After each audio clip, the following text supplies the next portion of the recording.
Fantastic. Look at this. I have two of my dear, sweet second cousins with me today.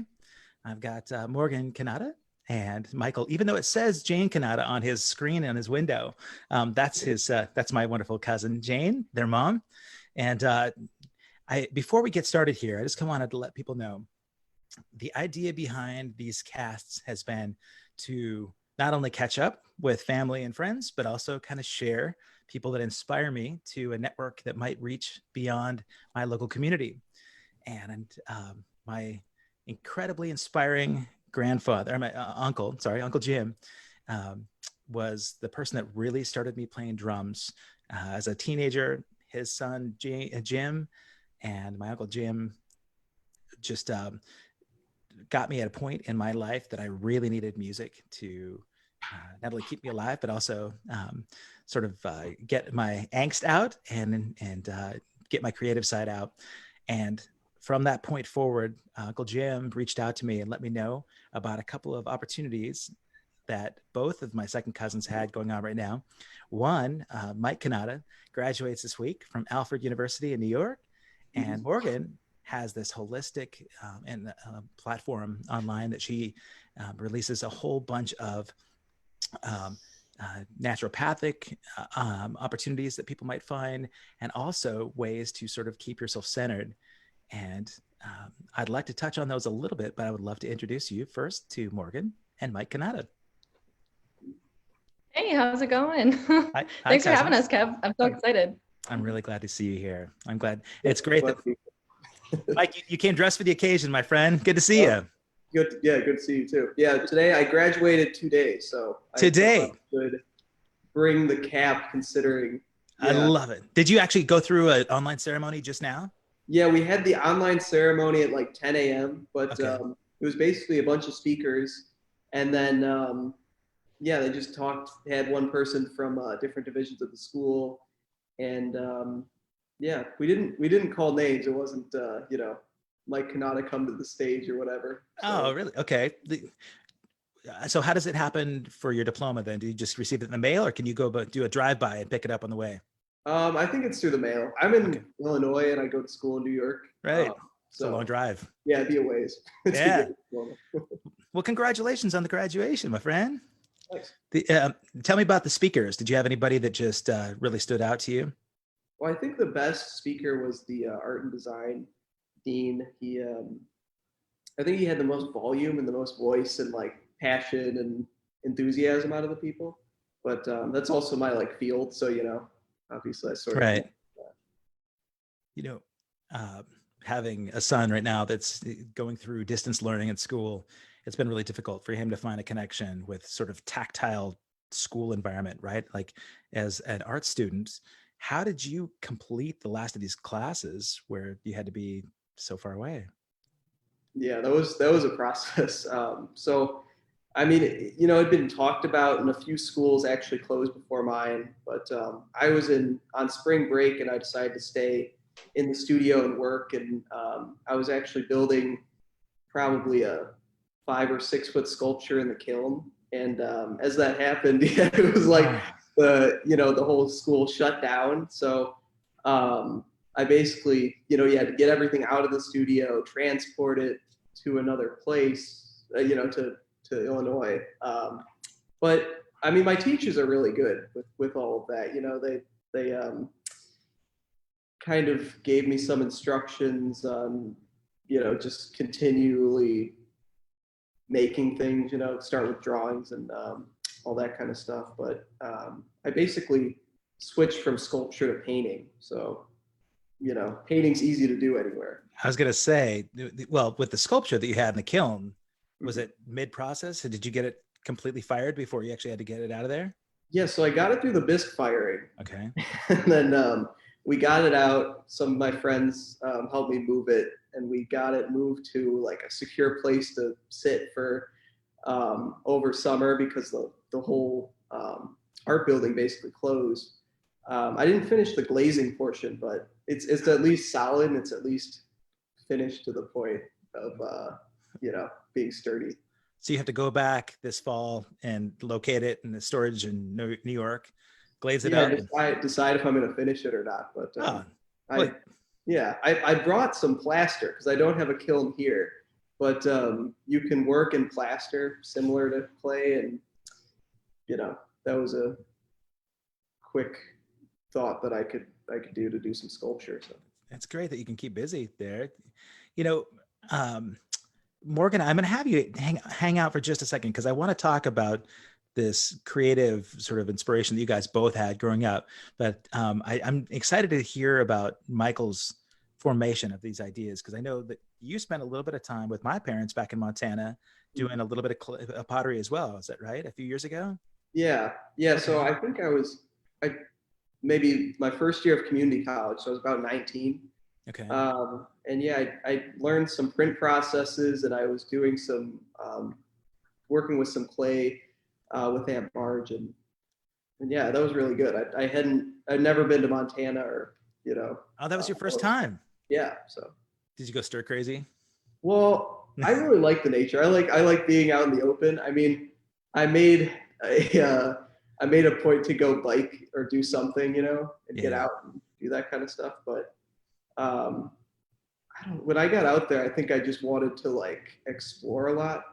So I think I met some local people, and they like drove me to Bozeman and Right different on. stuff. You're a skateboarder, right? So you hit Yeah. the Bozeman skate park, that tiny little park there. Well, yeah, and I actually wasn't used to bowls. You guys have big bowls for skateboarding, Yeah. and I had previously like broke my leg like the summer before this, so I was my like the thing I was telling myself basically was like I'm not going to be worse at I'm going to get better at something at skateboarding, something with skateboarding while I'm doing this kind of trip, I guess. So Yeah. How long were you out there? I was out there for maybe 3 weeks, but Okay. like I think what I did is basically I went on Google Flights and I found the cheapest flights I could, and I went and visited my brother in Georgia, and then to Aunt Marge and to Uncle Jerry, and then I went to Arizona for like 2 weeks, Oh, and wow. yeah, so I just tried to go to as many places as I could that summer. But, That's a good time to get away, man, for yeah. sure. You actually, it sounds like you already spent more time with creative space with my parents than I ever did. Unfortunately, I took it for granted. My dad had the printing press there, and he taught art for so long, and I felt like I got a lot from him. Yeah. By the time my mom started doing pottery, and she did a lot of porcelain, ceramic work, the dolls, and everything else, I was Yeah. out of the house, and so I never got to partake. But I'm glad that you did. That's good. Mhm. And obviously, you're a really talented, artistic, creative person. Your artist statement, Mike, it blew me away. To be honest with you, as an artist, it's really hard to communicate, I think, an identity, right? I mean, as a creative person, it's really hard to say, this is what I represent. It might be easier to talk about where you get your inspiration, but I love the vulnerability of your artist statement. And there were a couple of things that you mentioned. Is it okay if I read a little bit of your statement? Yeah, go ahead. I won't put you on the spot and read it, but I'm going to make sure that people know, if you want to check out Mike's work, there are a couple of different places, but go to www.mikecannata, MikeCannata.com. He just had this show up at Alfred that there are like 10 different works that he outlines. And knowing Mike as I do, I think I see a lot of similarities in both my personality and also my kids. So when I read this part of the statement, he says, my art explores what it's like to be a physically and mentally hyperactive individual by investigating movement and stillness, studying sensations and emotions through making, meditating, skateboarding, and dancing. These activities give me a sense of reprieve from the busyness of my obsessive thoughts. Adrenaline-inducing activities like skateboarding slow time and focus me, telling my mind and my body what's happening in the moment that it's important that I'm alive. That's just the first part of the statement, but it really, to me, introduces, I guess, it clears my mind and allows me to look at your work in a different way. And the amazing thing to me is that I see that same sort of focus in what Morgan was doing with her wellness platform. And Morgan, I'm going to touch on yours as well in a moment, because I think I was intrigued. You know, when Uncle Jim kind of sent me some of your work and things to look at, I just got excited about it because I'm a huge fan of your parents, and uh, you know, and your Uncle Jim, you know, your Uncle Jim, my cousin, is gifted in so many ways, technology and creative things too. So you guys have this incredible way of pairing your creative piece, your development and progression, but you've got this whole environment of Zen and focus on quieting your mind. And right now, it's a really important thing because I just mentioned this to Morgan before we started the conversation.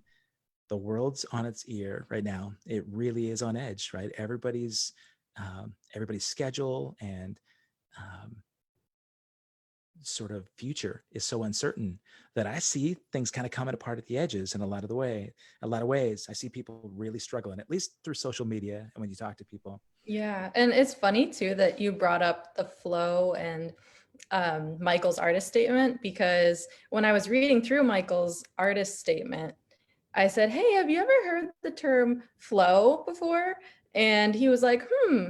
And I said, "You sort of repeat that in three different ways throughout your final paper that you're turning in. So maybe, because he was asking how he could cut down on words. And so I just thought it was interesting, like you said, how he was talking about flow and kind of being in the present moment, and then how that was sort of a common thread in a lot of the things I'm working on." You know what? You're exactly right, Morgan. And so let me go ahead and touch on that part then that I saw in one of your posts. So Morgan, she's got morgancannata.com. If you go to www.morgan, MorganCannata, you're going to see this really comprehensive structure where she's got a bunch of different ideas, ways to calm your mind. Her statement saying, here you'll find a mix of energizing content, simple, freshly made food, and mindful movement, all rooted in helping you cultivate an abundance mindset. And so the flow thing that you just talked about, Morgan, um, and Mike, this definitely ties into it. There was a post that Morgan had on one of her blog entries that says, here are 4 ways to tap into your flow. And the first piece of that says, Buddhists call it mindfulness, athletes call it getting in the zone. I'm talking about flow state, that feeling of a heightened sense of awareness where objects are sharper, colors brighter, and our moods natural. When we reach flow state, we're able to live in the present moment, which is beneficial to our health, because when we focus on the here and now in our everyday life and cherish every moment, we harness the power of today. Yesterday already happened. Tomorrow doesn't exist. So let's live in the now. I think that is so powerful and something that people take for granted. And I know I did, and I do a lot.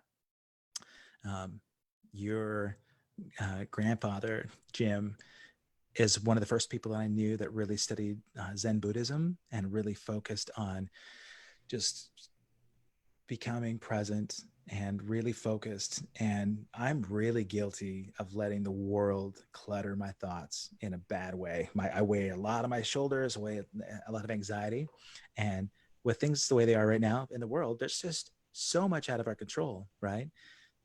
I've said this a few times on this conversation piece that I'm doing, that 99% or more of everything else going on in the world is out of our control. And so if you really focus on being present and focus on the things that are right within your grasp, then it will reduce the anxiety and you'll feel a little bit more productive because you have an actual ability to grasp those things. And so you both touch on that, Mike, in your artist statement and really the way that you cultivate your work. And Morgan too, you offer all these great suggestions, and anybody that's out there that really needs to slow your life down, go check out Morgan's website. You can sign up and subscribe right at the beginning, and she's got all sorts of regularly posted content that is related to developing great food habits and great um, centering thoughts. So I don't want to talk about all the things you're going to find with both of your spaces. I just wanted people to know a little bit about what to expect when they get there.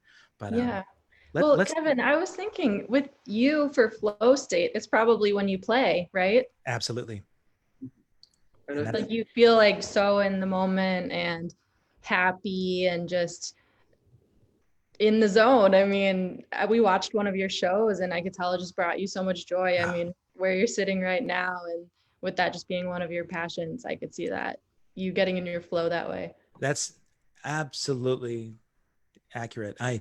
And that's the crazy thing for me, right? Is that that part is out of my control right now, right? I could play my drums at home, but I interact with the band and I interact with the crowd. And so not having the ability to get up and play music, we were notified that tour is canceled until 2021. And I may not get to play in front of people for 16 months. And that's a really, really tough thing for me to kind of come to grips with. And a big reason why I'm doing this is to give me an outlet to reconnect with all the people that inspire me and find a way to center myself when I can't do it smacking on the drums. So Yeah. it's great that you observe that. My kids have it too. And right now when they're in quarantine, with me as well, I really want to make sure that they find avenues to express their creativity and ways to slow down. And so I would love to know, Morgan, where you got this inspiration. Like, what started you on this path?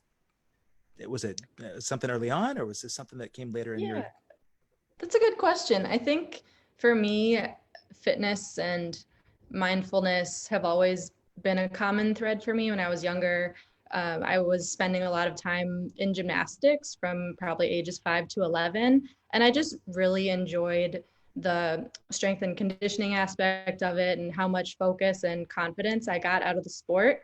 And I think after leaving that sport at such a young age, I didn't understand how for a lot of people, wellness is seen as kind of like a chore or like something that's difficult to achieve or more about restriction versus abundance. And so for me, I thought that once I started a blog, I was originally writing about technology because that's what I do for a living. And all of a sudden, I just started writing about mindful fitness practices. So I just kind of went with it and it sort of grew from there.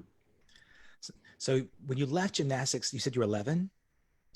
Yeah. Okay, so that's a point, right, where your development is changing, right? When we're getting into sort of the pubescent area, and the the world doesn't make any sense at that point. Boys and girls, man, when they're getting into the teenage years, everything is upside down. Yeah. So you left this identity as a gymnast. So how did you fill that kind of void from 11 through your teenage years to get the fitness element out? Yeah, that's a good question too, because I never vibed with any of the other sports. Like I tried softball and I tried volleyball and I was just, really athletic, but I was never good at the actual sport or found much enjoyment in it. So then I started yoga again in college and I really loved that, even though it's not seen as a traditional sport. And then just a lot of strength and conditioning in the gym, like high intensity interval training or even boxing.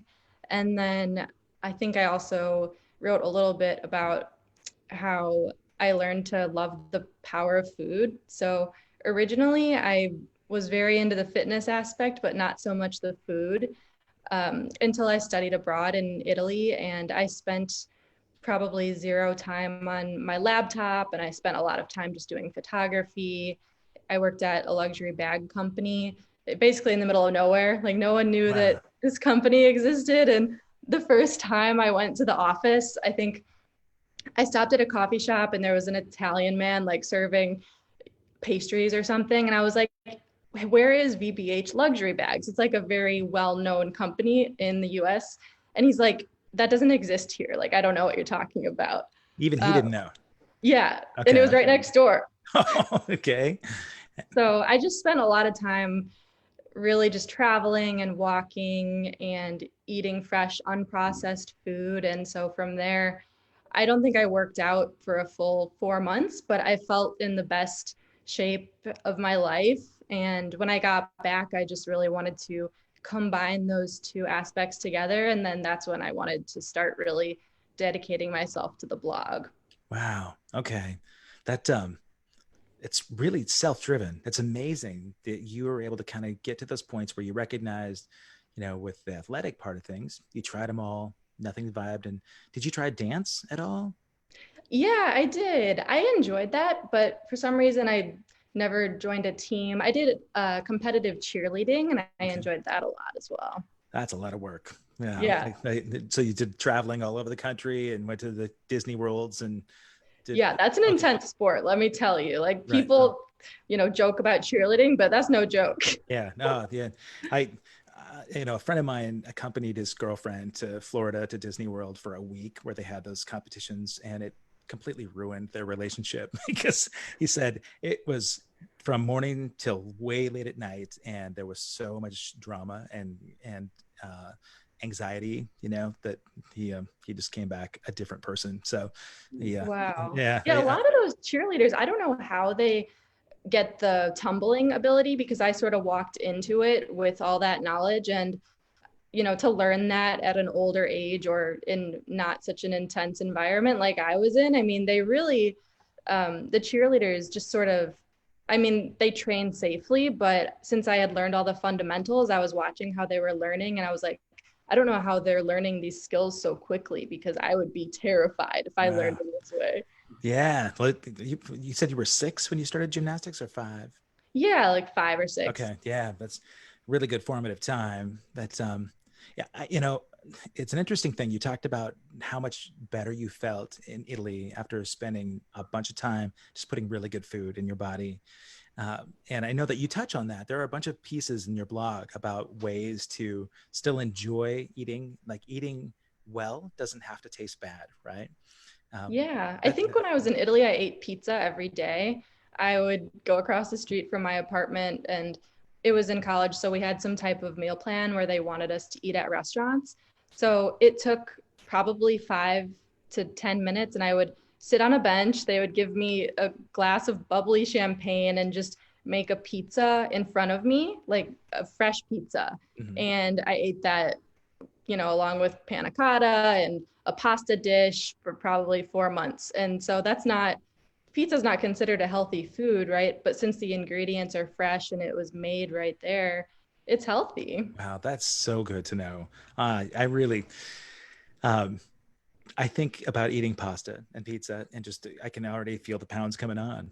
So I'm excited to read more about your ideas, and since I'm signed up for your subscription, I'll be getting your updates. Oh, But great. um, do you do any personal training or consulting with people on sort of guidance with their life?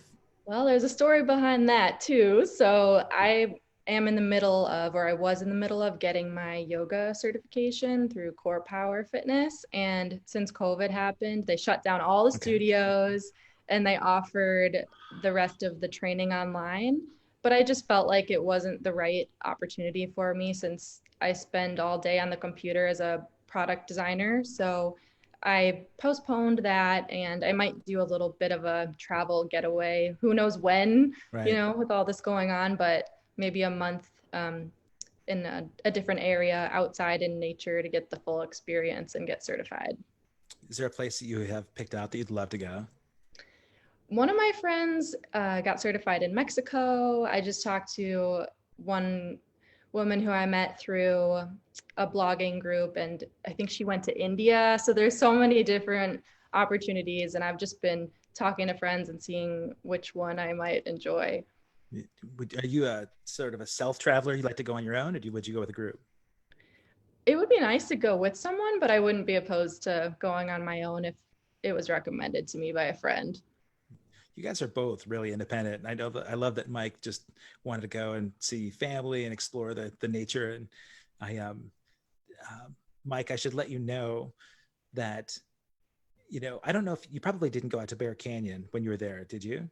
I don't think so. Okay, so that's where I grew up, right? When your mom Jane came out to stay with us for a summer, we lived out as far back in the woods as you could go in a place called Bear Canyon outside of Bozeman, Yeah. and we were in this cabin, and our nearest neighbor was like a half mile away. Um, my nearest like buddy was a couple of miles away, and so as a teenager, I was stuck out in the middle of nowhere, and I hated living out there. It was so beautiful. I look at it now and I took it so much for granted. But back then, I just couldn't wait to go to the city, be a rocker, you know? I And think when you're visiting, it's like a totally different thing from growing up in a place, you know, like yeah, visiting anywhere that's new is like fascinating, I feel like. uh, But, yeah, living that somewhere.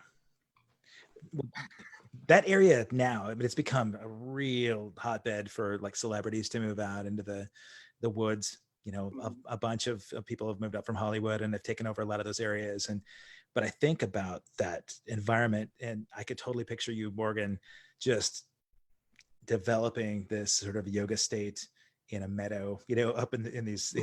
It's just so beautiful. Yeah, I have a lot of friends that are still watching my casts here, and they've Yeah. it's I almost mean, I definitely was influenced from going out there, you know, right. like the mountains and those kind of things. And um, just being able to, you know, interact with nature and, you know, see different things. I think, I guess I sort of touch on like hyper focus more than flow state in my artist statement. Mhm. Um, and you know, hyper focus is more related to like ADD and ADHD and like Sure. that whole hyperactive kind of thing. And natural environments are sort of supposed to be like more of a relaxing place or like an easier place to focus in that sort of like environment. So, you know, I think that makes sense why I'm like so comfortable in like really rugged, like kind of natural areas, you know? Uh, Yeah. You know, so you touch on ADHD and ADD. I've not been diagnosed, but I guarantee I've got adult ADD. right. Between our conversations, I'm bouncing all over the place. There's a lot of that in Mhm. my family, and rather than just using it as a label, recognizing it and maybe putting it to some sort of advantage, because there's a lot Yeah. that you can do with it, right? Yeah. I mean, I think the biggest thing is to sort of recognize it and like, you know, I think at least with school, some things aren't exactly like recognized with like ADD and like, you know, sort of emphasize on different, you know, different skill sets, I guess. So when you kind of like learn to navigate that and figure out your advantages in that like sort of situation, um, I don't know, you end up stronger and you sort of figure out how your mind works, I guess.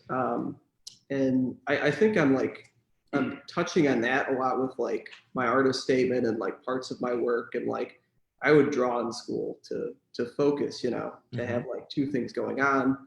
Um, but yeah, I think it comes down to like being relaxed and being able to keep yourself relaxed and like all of the things we sort of like touched on sort of relate to that, you know, like natural environments, yoga, meditation, mindfulness. It's all sort of like knowing how to be relaxed in a certain situation or maybe an uncomfortable situation.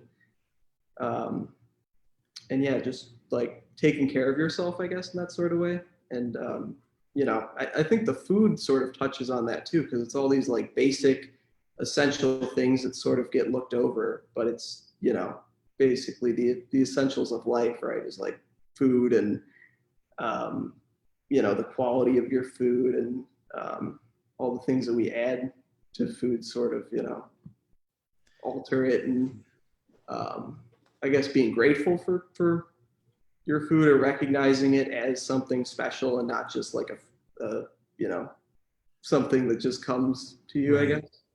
You know?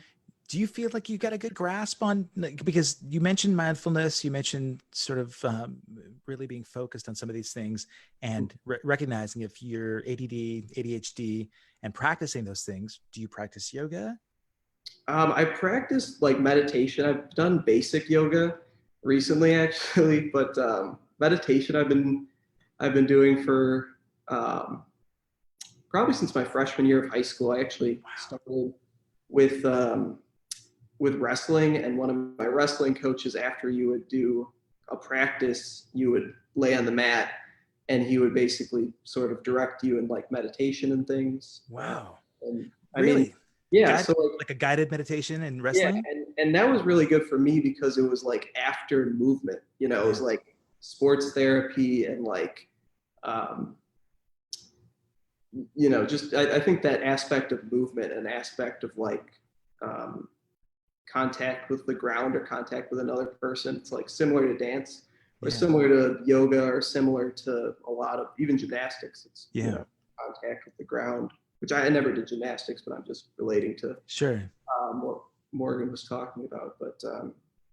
But yeah, I think meditation and like movement are tied, at least for me. It's tough for me, honestly. I mean, really, to practice meditation and be really focused and centered there, actually to lose focus on that is really hard, because my mind is going all the time as well. And I had a girlfriend that was trying to teach me some yoga techniques, and I really had a hard time slowing down and being comfortable with it and not getting uptight and realizing that I don't have to be perfect at it, right? And I think this time right now where we all get a chance to do some reflection, if we're stuck at home and you've got to sort of slow life down, I feel like it was a blessing for me to be forced to quarantine. And I'm excited to get, to talk to you guys about these techniques. And, your grandfather too sent me some great meditation techniques. And so I'm trying to put these into practice because I'm almost 50 years old and I'm really, I think, negligent in a lot of those ways. I let the world cave in on me a bit. So how do you feel like that grounding has really helped you with the process of your work? You mentioned drawing first in school, right? So how did that evolve into something that was more structural? Well, I think I've always like wanted to speak through drawing or speak through creating sculptures and different things. And I think I told like narrative through it, so an experience or just an opinion or that kind of thing. I had like an environmental sort of aspect of my art as far as like, the 6 mass extinction of animals and like global warming and things. And, that was a big piece of my art. And, I guess I always had an opinion about it and I wanted to like voice that. So I did that in some of my work. But yeah, more recently, I think a lot of my work is like based off of experiences or thoughts. So like, I'll make coils out of clay and it's like supposed to be, thought patterns and me monitoring that or something, right? Or, dance, which was like part of my practice and like sensations through that. So, those things are all sort of abstract, but I was sort of trying to make like a physical representation of those kinds of things. But yeah, I think I've been just doing art since like senior year of high school, like pretty much nonstop. So I don't know. I think it's served as like a lot of different functions, I guess. It's stunning to me. I hope you don't mind that I'm sharing a couple of these pieces. That this is from the show that you have at Alfred, and it was. Did you actually take the show down, or is it still being sort of displayed? Well, we didn't actually do a physical show because we had to, evacuate and get everything out, and so my senior show actually would have been quite different than like how it is. But I've been applying for residencies, which is basically a place where you teach. You bet. And you get paid a little bit, and you get to use their facilities. And help them out with cleaning and things. And so I'm applying to those types of things. So I was basically getting my photos ready for a while. So I've just been, I had some photos from that and then other things I took from Alfred back to Illinois. This piece I did in my garage. And really? Yeah, the bricks are actually, they're from a driveway. We tore up our driveway. We pulled up those bricks and they're just sitting there and I just painted them. Nice. Yeah. So yeah. What you have in art. Tell me about the rest of this piece. Well, it's basically about sensations of dance and movements in the body. And it's supposed to be erratic movements or like fast movements and slow movements, and taking notice of that. And then for me, it was like taking notice of how movement sort of explains my thinking, or like how I would explain or understand thinking through movement, I guess. Okay. So it basically represents a body. And yeah. Beautiful. Morgan, do you feel like there are some parallels in the way that that Mike expresses his artwork and the way that you express yourself through writing and your delivery through your blog? Yeah, I mean, even just looking at Michael's work, I'm just envisioning someone dancing or moving. It almost feels like those are arms, or it should keep on growing. So Sure. it is interesting how I think Michael's always had a really strong interest in nature, and he always made smoothies. Even when we were little, he'd be like, Really? "Hey, so many smoothies." But I think, yeah, I think our family does have a similar set of interests in creativity and nature, and I definitely see like the common thread between some of me and Mike's focus. Yeah, I think we definitely build off of each other on a lot of stuff. We both like to cook a lot. I went to culinary school for like a little while, and Really? Okay. yeah, for like 2 years in community college, and so I'm interested in all that kind of stuff, and um, a lot of the stuff we do is pretty similar as far as like meditation and food, and we just do different things with them. I think we have different end results, but a lot What of a stuff. what a Zen household. I know that you guys aren't living, The because like Italian Zen household. No. that's you expect it to be pretty fiery, right? And animated, but Morgan, you live downtown Chicago normally. Yeah, so I live in Lakeview, but we've all been quarantining together for I don't even know how long. How long has it been? Does it feel like forever? Yeah. I mean, it's nice though to have family time, and we all have our own space and can Mhm. go on runs and bike rides since there's not that many people. So I'll be back in Lakeview sometime this week, and Oh, really? Okay. probably things are a little more normal over there now. Is it opening up in Illinois right now? Are they like, does the governor allow state to kind of? We're still pretty closed, although what was it? A couple weeks ago, they started opening up. I think you can go on a boat now as long as there's not a lot of people. So they're starting to, but my work is closed. My office is closed through September and then maybe through 2020. So I don't think there's any rush in Illinois. Wow. Yeah. Tell us about your work. Yeah, so I work at a sports recruiting company, so that has to do with athletics. Sure. And so I'm a product designer, so I work with business stakeholders and developers and designers to create the best possible experience for our families through our digital application. Right. That's cool. That's Nike and Adidas are both based out here, right? So I have a lot of friends that work as product designers for Nike, and that's like they've been fortunate to be able to work from the remote right now and still keep their gigs. So Oh, epic. yeah, that's a nice thing for sure.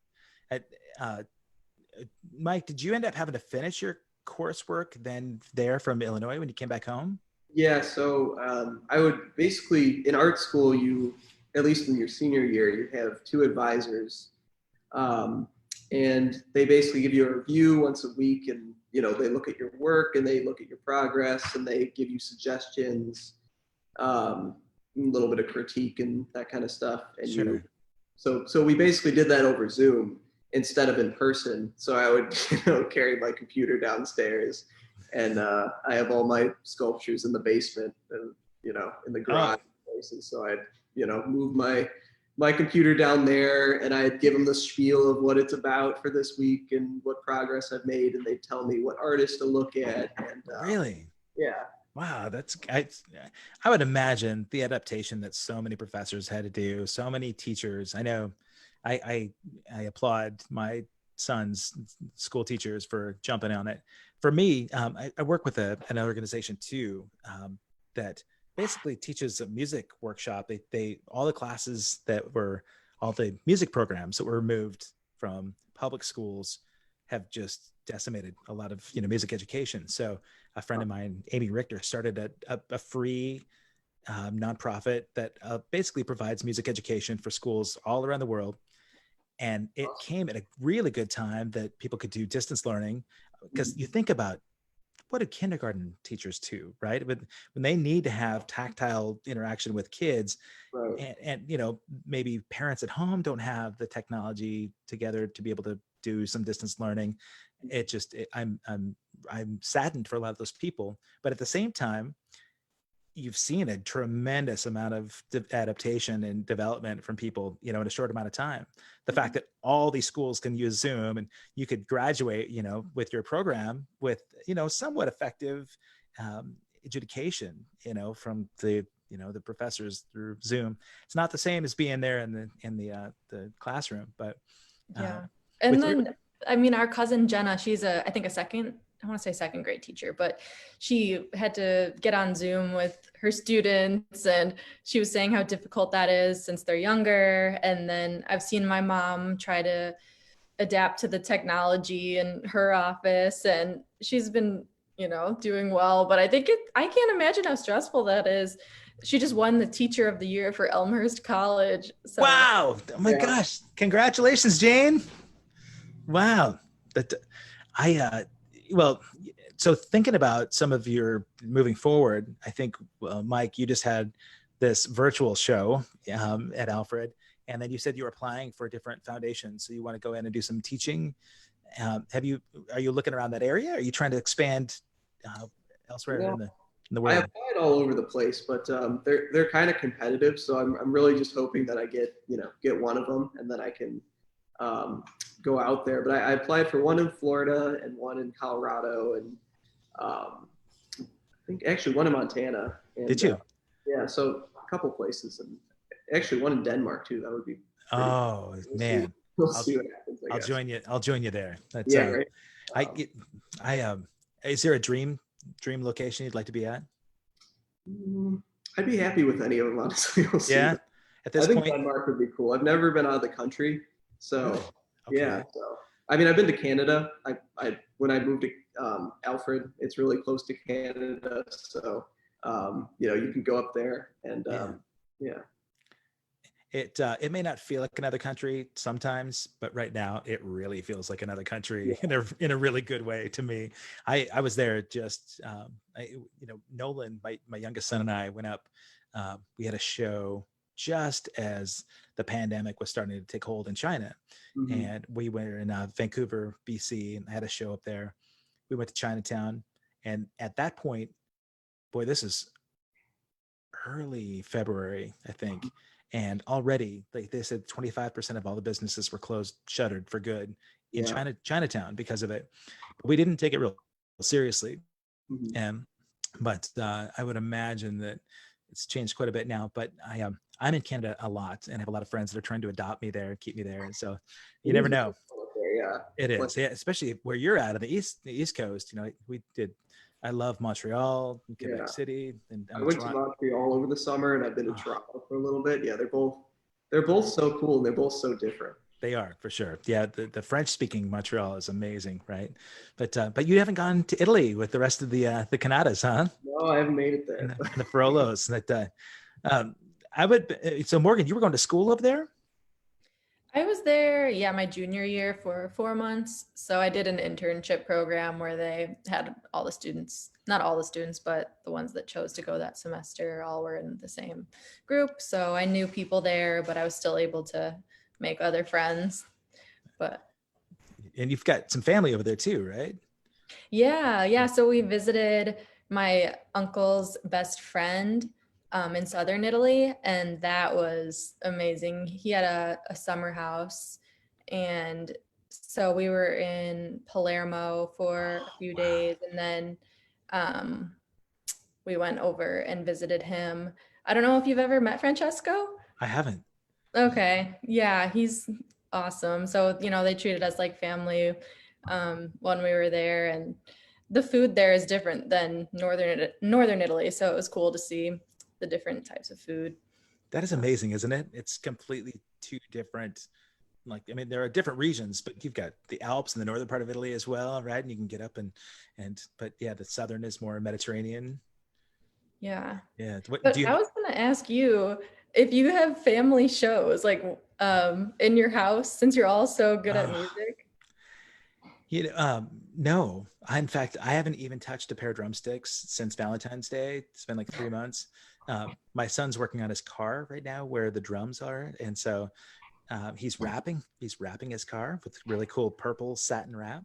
But that's on top of everything.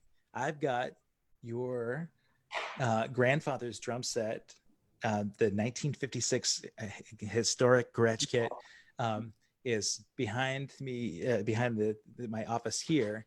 But we moved a lot of stuff in here to make room for that. So Caleb is an amazing drummer, and then I think he got really tired of people saying, "Well, of course you're a drummer. Your dad's a drummer." So, and he felt his creative space with hip hop. So he started writing rap and hip hop music, um, inspired by like Post Malone and Trippie Redd and some guys like that. And then he's really finding his voice. And it's a genre that I wasn't really into. I'd love like old school stuff, but I'm amazed because just like you, Mike, you found this way to express your voice through constructing something physical. I see him doing that. He's obsessed. He's writing all the time. And partially I get sad because I love hearing him play drums because he's so good. And he's got this massive drum set there. And he just jumped on drums for the first time in like 10 months recently, and he still sounded great. But he doesn't like to play with me. We've got two drum sets set side by side, and Nolan is an amazing singer. But as he grew in the last couple of years, he's a bass, right? So he went from this beautiful tenor down to a bass, and his voice changed so much. So the stuff he liked to sing, he doesn't sing, he thinks, as well. It's just different now. But he played piano for a while, and I really do want to collectively put something together in this quarantine time instead of just doing puzzles and Right. learning to cook. We're doing a little graduation barbecue in the backyard for him tonight, and but That's cool. You guys do the same kind of thing, though. You can kind of, have some conversation and, yeah, oh, express yourself through that. I learned so much from my kids. I really do. Um, you guys, I think, Michael, you remind me a lot of a combination of both my boys. And Nolan, he's 18 right now. Um, he is not as verbose and communicative. He's a very intuitive and sweet, kind, empathetic guy. And Caleb is really dynamic and ADHD in spades. And he's the skateboarder and the scooter rider and athletic guy, but also just scary smart. And um, neither one of them really just likes to just settle. And so it's nice that they're always pushing themselves. Nolan, musically, he was a hardcore Beatles fan early on. I don't know where it came from. It was just something that he was born with. And I knew the hits, but he brought me to really appreciate this obscurity. So we went to Liverpool together. I went to the Beatles' hometown, and he would tell me about all these things to look out for. He'd say, "Dad, this is where, this happened." And I was so fascinated by it. Both of my kids blow my mind how much knowledge they have about their interests, that I guess I really am a student of theirs in a lot of ways. And so for me, having them home with me right now in the pandemic is awesome. I know they're so sick of being home and so sick of being around their dad, but I really feel blessed. And you know, this last year, so your Uncle Jim had a real scary health scare, right? And I like in getting to know the family again a little bit more through travel. I really feel like there's this disconnect that I've had with all my family all around. Just people get busy, and it's amazing to me how um, really rich your lives are, and that I kind of have had overlooked it in a lot of ways. I'm excited to get to see this development with you guys because you can see the passion in your work, both of you guys. Morgan, when I read your writing on your blog, you've obviously had some real development in creative writing and expressive past. This is not something you just jumped into, right? Well, I majored in journalism, Okay. magazine journalism, but honestly, I consider myself a horrible writer because I was in class with people who wanted to be writers. So I am probably a better writer than most people, but I don't personally think that I'm a good writer because I was just always surrounded by people who wanted to do it professionally. Um, but yeah, I did major in magazine journalism and graphic design. So that's where that came from. Okay. Yeah. Everything I read of yours feels authentic. That's what it doesn't feel contrived. It feels very sincere. And I don't feel like I'm being sold something. When I read your blog, a lot of times if somebody has this holistic wellness type of bent, they're trying to force you to buy their book, or they're trying to get you to sign up for their self-help program. And I don't get that with yours. I really genuinely feel like you're trying to communicate some real positivity and ways for people to better their lives, and I think we all need that right now. I'm excited about that. Are you doing, Right. between that and the work that you're doing as a product designer, do you feel like you're fulfilled right now?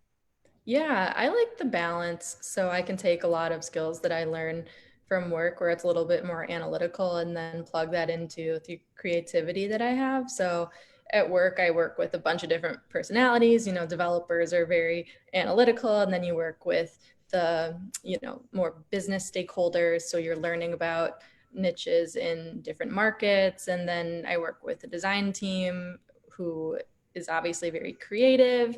So I'm thankful to have those experiences and kind of be able to plug them into what I'm doing. How'd you land a gig like that with a journalism degree?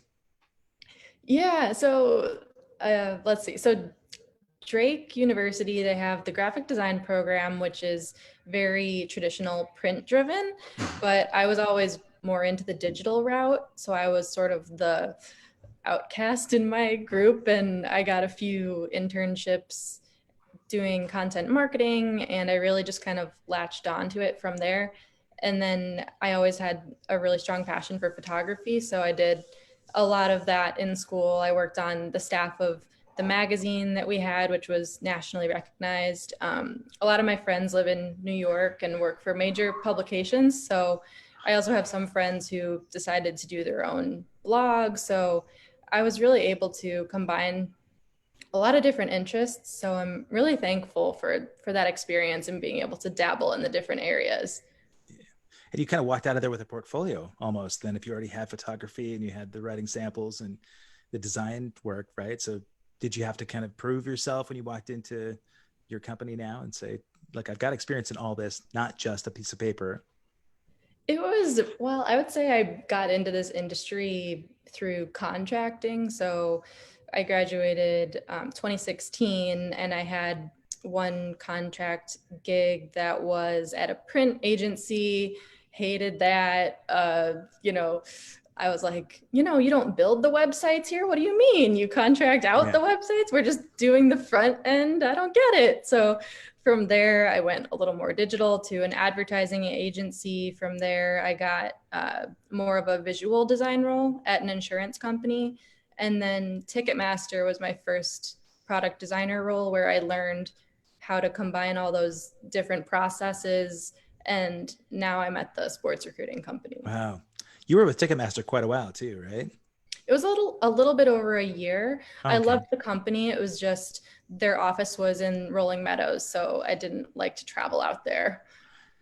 Makes It's for like an some tough traffic. That's in Chicago. Yeah. Unless you've got a good train route, right? But Yeah, there was no direct route through a train, it, but I'm grateful for the experience. yeah, well, it puts you where you're at now, and it's all chapters in the book, right? See, you feel like what do you if you kind of, now this is a loaded question because I was going to ask you about where you kind of see yourself in the future, but I also know that you're really focused on being present and living in the now. You comfortable with that, about not knowing what your future holds and just living with today? I think everyone has a vision for where they would want to be, especially if you're creative and analytical, but I just am happy to be building one consistent brand, because for a long time, I think I was working for different companies for a couple months and I felt like the work wasn't adding up over time, or I wasn't able to focus on one specific mission. So it's kind of nice to have one place where you're consistently working on something you're passionate about and you feel like can help people, but then also having the gig where it's a little bit more of a business environment.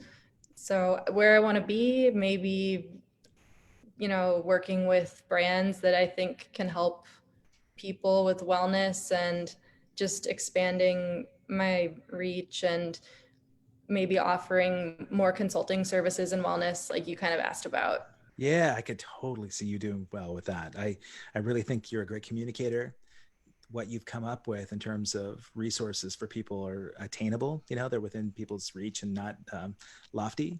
And it seems like you've established enough credibility to really be able to offer that as a consultant. I would love to see you, even if it's not something you do full time, but I'd hire you for sure, But and Mike, so you applied for all these places that you would want to go next steps, and so you and I were going to relocate to Denmark, right? And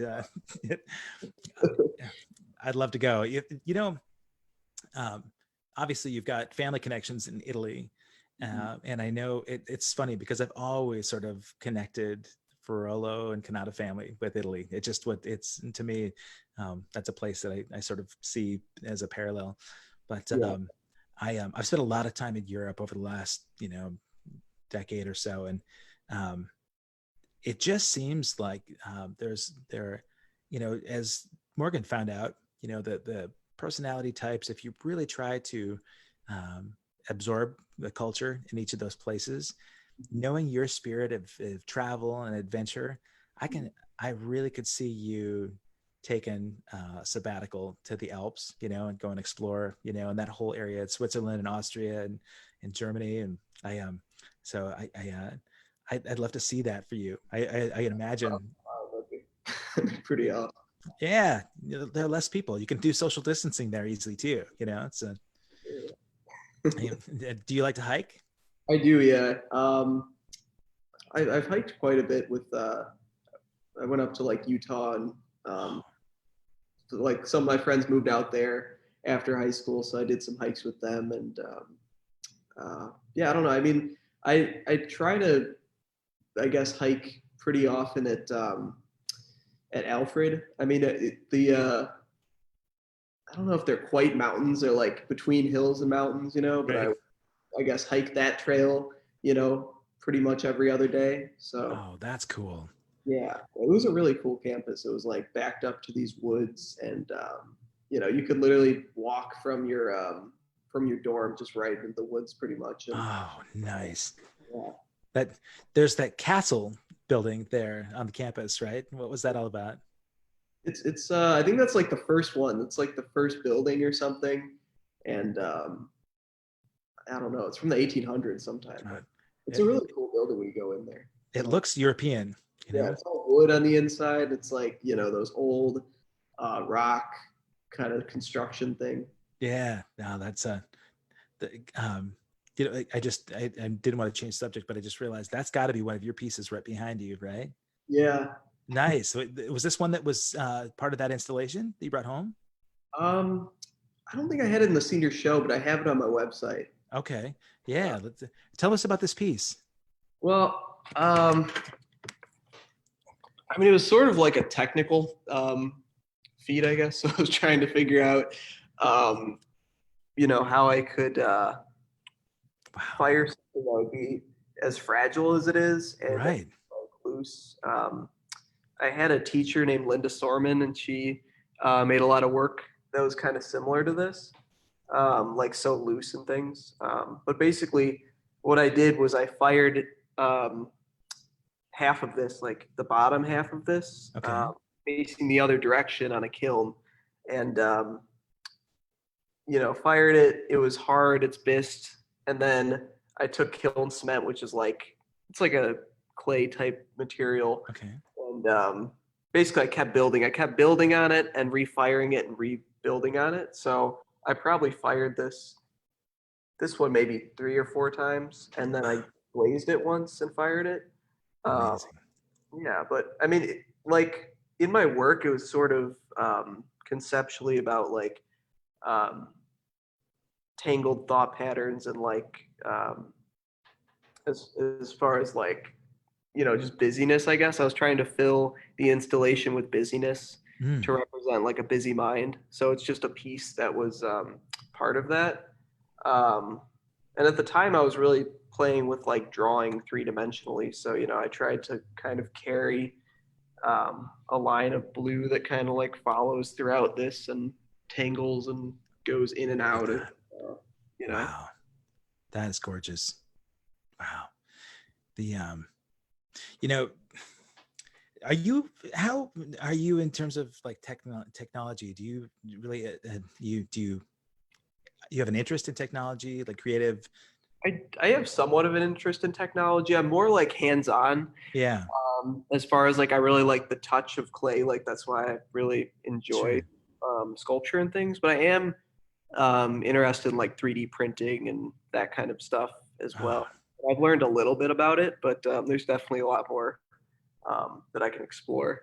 yeah. That the only reason I ask, your uncle Jim, my cousin, has such a background in digital art, and digital expression, and the way that he taught students as well. And it'd be interesting to see sort of an overlap of those together. The real tactile, this piece that you've created that is so many different.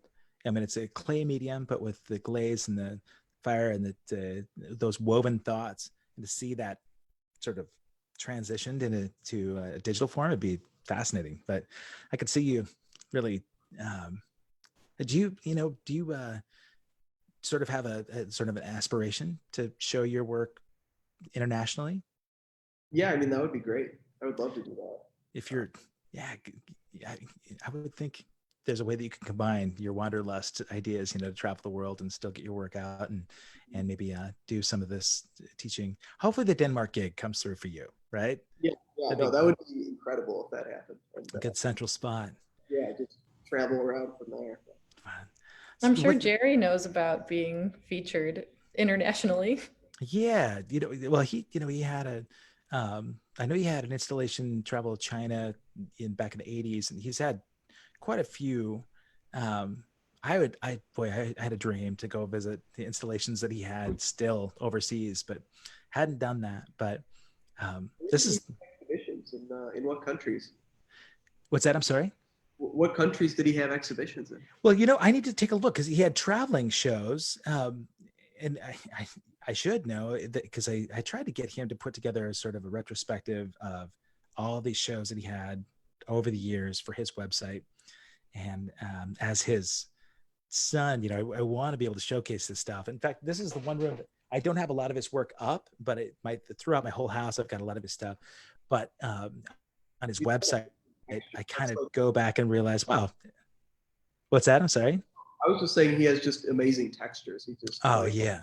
that's like my favorite aspect of like his stuff. It's just like such a wide vocabulary of like textures and things. So You really, and if you look at, it's interesting. Let me show you something real quick here because you probably haven't seen this.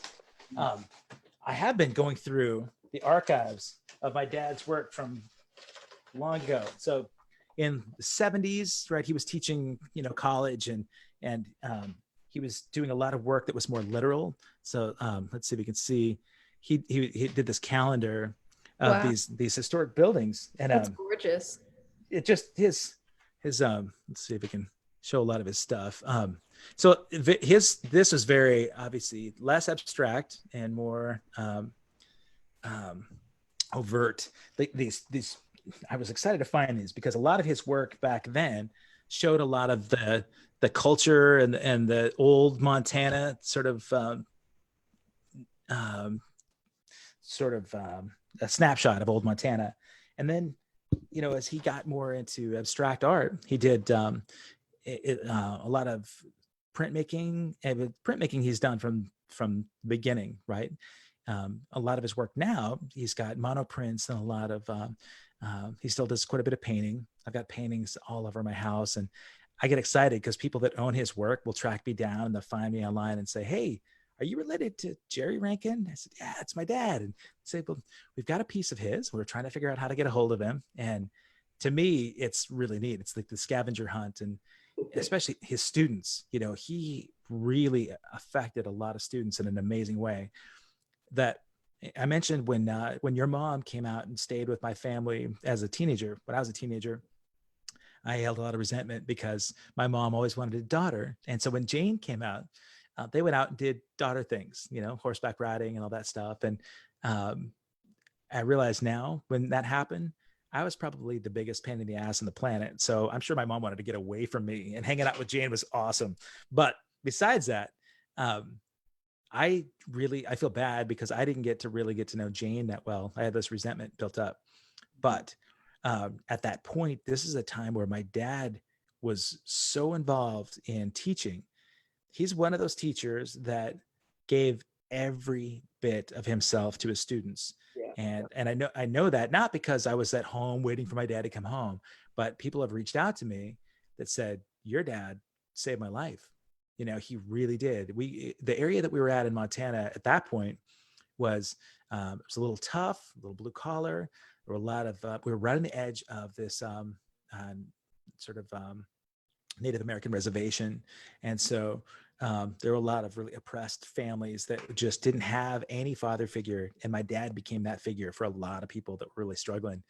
And so now to this day, people will come to me and say, "I would not have made it through school. I probably would not have made it through life to adulthood if it weren't for your dad." And I look at that now and I realize, man, what a blessing to have parents like that. I mean, our family across the board, my family, your family, our family, is so rooted in being just driven in strong, I think, character. That's one thing that I just really am proud of, is that there's an attempt or an effort to be dignified. I think being, sort of just ethically driven and have dignity, I think is really important. And so I see those characteristics of my parents now that I didn't when I was younger.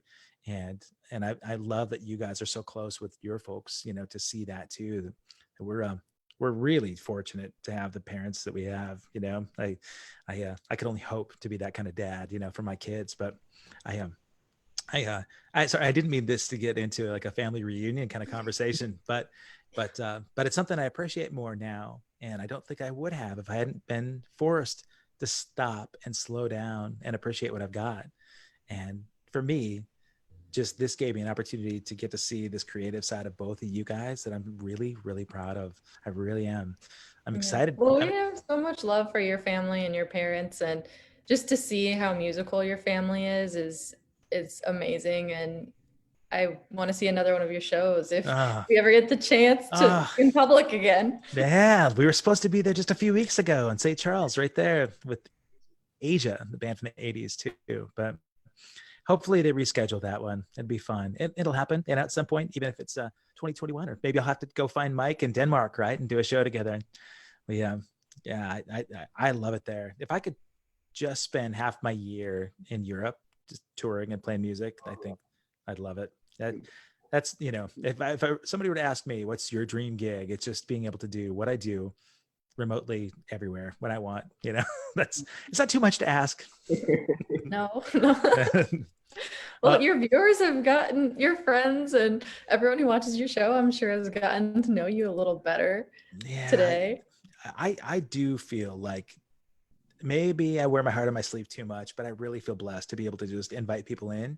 And this is a great experience to be able to share my family with people. I'm trying to get my parents to come on, honestly, because oh my gosh, I would love that. Me too. That would be really interesting. It was really a fascinating story, background story on that family. If otherwise, I just have to keep talking about them until they jump on, So. Well, okay, your mom joined Michael's graduation, but she didn't have her microphone on, so we were like, she's here, and then she was just listening, and so we're gonna have to ping her and say thanks for joining. Yeah, that hopefully she at least is listening in here. And I haven't looked at any Facebook response to people that may be watching now, but I'll share it, Mike, on your wall when we get done here too. And I think again, I'll just let people know if they want to see Mike's artwork, they can stay in touch with you through Mike CANNATA, MikeCannata. Wait, see it. Well, sorry, Mike MikeCannata.com.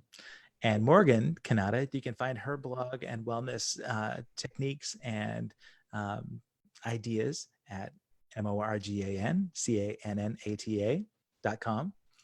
And we'll put links to this in this thread as well. But I think you guys are pretty active on Instagram and all the other socials as well. Yeah. Cool. Getting more into it. All right. Yeah. Michael's been getting more active, I have to say. Mine was like none, and then the past 2 weeks I've been starting up again, and it's gonna nice. Yeah. Well, you've got a space that you can shoot your artwork downstairs, right, and start pumping it, and you've got a brand specialist in the next room to encourage you to get your reach out there, right? Right. Yeah, man. Well, listen, I'm grateful to know that you guys are all healthy and you're doing well. I'm really proud of you, Mike. Congratulations on graduating today. I cannot believe that you spent your graduation afternoon with us right here. But this is cool. And now we're gonna all watch Obama. yeah, man. Just got a couple of hours, and then we'll get to see Obama's commencement ceremony speech. And then please do me a favor. And since I can't do it, please hug Jane and Sam for me. And then when you see Jim and Allie, please do the same. Will you? Mm-hmm. Okay, same here. Yeah. Thank you guys so much. And when you see Uncle Jim and Aunt Marianne, your grandpa and grandma, tell them I love them too, man. Like Jim is, as I said over and over again, without Jim's guidance, your grandpa Jim, there's no way I'd be doing what I did, to play drums. So I'm grateful to him forever. Oh, well, I'm sure he's watching. I hope so. All right, guys. I love you so much. Thank you for being here today, and stay in touch and let me know what happens with your progress. Okay. Yeah. Much love. Stay safe. Thank you, guys. Take care. Okay. Bye. Bye bye.